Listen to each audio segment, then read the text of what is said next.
Penguins GM Kyle Dubas just outsmarted everybody, and a Penguins forward may make a return sooner than projected. I'll discuss this and much more coming up on this episode of Hattrick HQ. Hello, I'm your host Casey, and welcome back to Hattrick HQ. With that said, let's get right into the first topic of this video, which is Erik Karlsson is the perfect fit for the Penguins. And yes, if you've seen the news that came out yesterday, there was a big 3-team trade in the NHL that sent Erik Karlsson to the Pittsburgh Penguins. If you want a more deep dive on that trade, make sure to check out yesterday's video. I'll link it down in the description below. But with this, with Kyle Dubas, he just, like I said, outsmarted everybody with this deal, because we've seen in the past that Pittsburgh has won with offense. They really didn't need to depend on their defense when they won their cups. And with Kyle Dubas bringing in a guy like Erik Karlsson, it is the perfect fit for Sidney Crosby and Evgeny Malkin to make another cup run when they're getting up there in their final years in the NHL. But there was an article that came out recently in The Athletic that explains how Erik Karlsson kind of fits into the Pittsburgh Penguins lineup. So it says, Karlsson is used to being a true number one defenseman, and that designation belongs to Chris Letang in Pittsburgh. Karlsson should transform what has become a stagnant power play unit into a potential game-changing weapon for the Penguins. He also says, it wouldn't be fair to say Karlsson's ability to quarterback a power play is unrivaled in NHL history, but no defenseman has done a better job of that unique assignment in the Cap era. He should run the Penguins' power play better than any player since Sergei Gonchar's final season. His stabilizing presence running point should energize veterans such as Sidney Crosby and Evgeny Malkin, while also affording associate coach Todd Reardon any number of options for how to deploy those two centers. If Letang switches into the role once held by Phil Kessel, he theoretically will be better positioned to make use of his sharp snapshot, the threat of which would afford chances to fake and find an opening for another player's prime scoring chance. But yes, this is huge because Erik Karlsson, a lot of people are projected maybe he'll slide down to the second line as Chris Letang has been the top right-handed shot defenseman in Pittsburgh for years.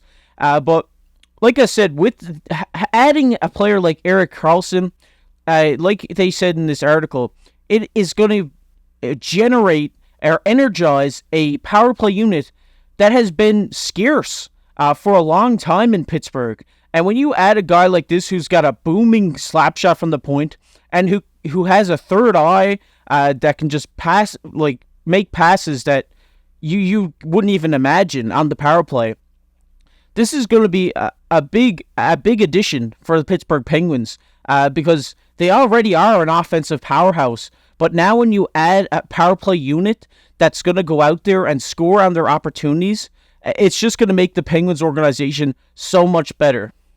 And like he said, bringing in a player like this, of this caliber, to play with probably one of the greatest players of our generation in Sidney Crosby, along with Evgeny Malkin, who's been there for the whole ride, this team is just going to go off this year, I believe. I think that with this addition and the other additions that they've added this offseason, I think that they will indeed play well.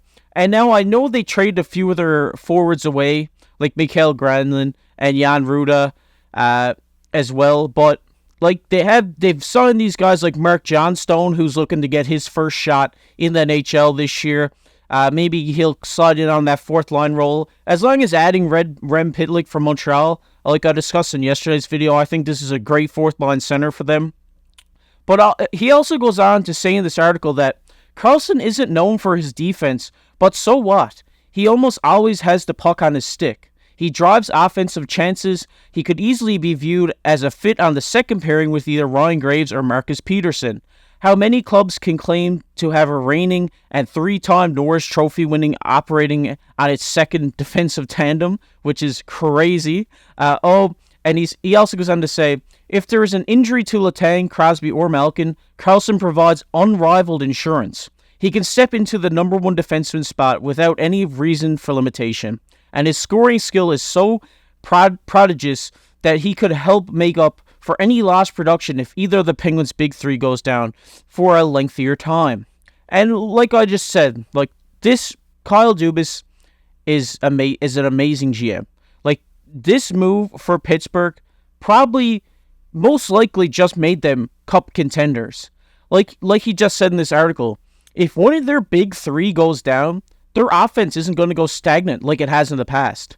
Because you have a guy who can step up and score the goals coming off an 101-point season, might I add. When he's coming off a 101-point season with a mediocre, I would say, San Jose Sharks team, imagine what he's going to do with this Pittsburgh Penguins offense. And in the past, like he said in this article, Karlsson hasn't been known for his defensive game. But that's the thing that's worked in Pittsburgh for so many years. They've had offensive defensemen paired with a two-way defenseman, and that's what won their cups. I know a lot of people say defense wins championships, but that's not the case in the Pittsburgh Penguins situation. Like you said, you have a 3-time Norris winner coming on your second defensive pairing unit. Like, there's just nobody that's going to stop him there, because you're not going to have that top pairing or those top forward lines stopping him. He's going to be going out there against third and fourth line players most likely, and he's just going to go nuclear this year for the Pittsburgh Penguins. But like I said in yesterday's video, Ryan Graves and Marcus Peterson are the perfect pairing for him. I think once he gets in there, gets into training camp, and they figure out who he has the best chemistry with, we'll finally get to finalize who his defensive partner will be. But Ryan Graves and Marcus Peterson are both great defensive style defensemen, or two-way defensemen, however you want to look at them. Like Ryan Graves having a great plus-minus last year. I think, when you add a guy like Erik Karlsson, it's just such a superstar add to your team and to your organization that just launches them and catapults them into a playoff contender, Stanley Cup contender position, which is crazy. But I'd like to hear what your guys' thoughts are on this in the comment section below.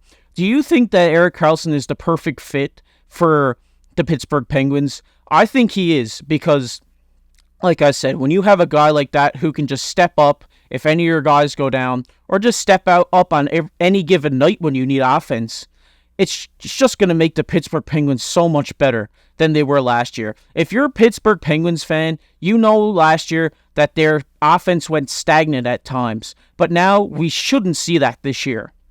But with that said, we'll get into the second topic of this video, which is Penguins forward expected to make an early return. And of course, we're talking about Pittsburgh Penguins forward Jake Guentzel. He's expected to miss around 5 games at the start of the 2023-2024 season after undergoing right ankle surgery last week. President of Hockey Operations and General Manager Kyle Dubas said Monday. And they said the team initially said that Guentzel will be reevaluated in 12 weeks after having the procedure last Wednesday. The 2023-2024 NHL season opens on October the 10th. Guentzel put up 28 years old, put up 73 points, 36 goals, 37 assists, and 78 games last season. So getting this guy back earlier than expected when they thought maybe he might be out till December is also huge for this offense. Like we've talked about earlier in this video, Guentzel has been Crosby's ideal left wing for so many years since he's been there. And getting him back earlier in the season is just going to make this Pittsburgh Penguins team even better. And as he goes on to say more in this article, that Guentzel is one of their 5 best players and Sidney Crosby's ideal left winger, like I just said. To have him back healthy, potentially in October, when the Penguins play on only 3 road games, is of massive significance. He won't have lost all gains made from summer training, which means Guentzel should have an easier time finding his form, and he would have finding his form than he would have by missing several early months. Also, his return will afford coach Mike Sullivan to put Riley Smith on Evgeny Malkin's line, giving the Penguins one of the NHL's better top 6s. A strong start is paramount for the Penguins to return to the playoffs. They are better positioned to have one with Guentzel potentially returning sooner than suspected. And like they say in this article on The Athletic, like this is massive for the organization because, like they said, he's coming off an injury. You don't expect him to be at his top form like he was last season, but he gets to get in there early and get knocked the rust off, and I think it's just going to be huge for this organization. And like they said, with Riley Smith moving down on a line with Evgeny Malkin is huge as well. Because you got a playmaker paired with a goal scorer, and also you got a playmaker paired with a goal scorer on the top line, as well as on the second line with Malkin and Riley Smith. Like I said earlier in this video, I think this team is poised for victory this year. I think with the addition of Erik Karlsson, you can't get much better. And with, you got Chris Letang, who's a seasoned vet, knows how to play the game, knows how to run to the defense and quarterback a little bit out there. I think when you have this top six, like the Pittsburgh Penguins do, their offense is going to be dominant this year. And with their top four defensemen that they have as well, their offense is going to be powerful this year as well. And we should see an increased power play presence from the Pittsburgh Penguins organization this year. But I'd like to hear what you guys think on this whole situation down below in the comment section below. I think this is a really good move for Pittsburgh. I think this catapults them into Stanley Cup contention. But I'd like to hear your thoughts on that. Do you think that they are Stanley Cup contenders, or do you think they're just deep playoff run contenders? Let me know down in the comment section below. If you enjoyed this video, make sure to like, comment, and subscribe. We're trying to hit 100 subscribers before the season starts. We'd love to see that happen. Thanks for watching. I've been KC. Keep your stick on the ice.